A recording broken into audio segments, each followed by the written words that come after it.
жакшы тилектер менен удагаш 1-класстар үчүн алгачкы коңгуроо кабылат. Ал үчүн 1-класстын окуучулары Саламбеков Алихан, Первый Б-класс Сатарова Айназир, 1-класстын окуучусу Акылбек уулу Жакшылык, Первый Г-класс Эркенбаева Амина,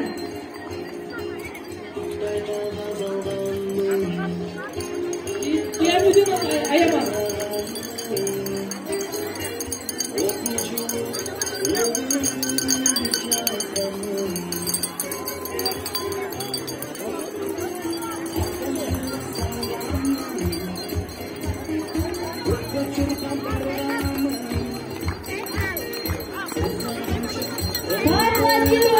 Öde götür koңгуроо.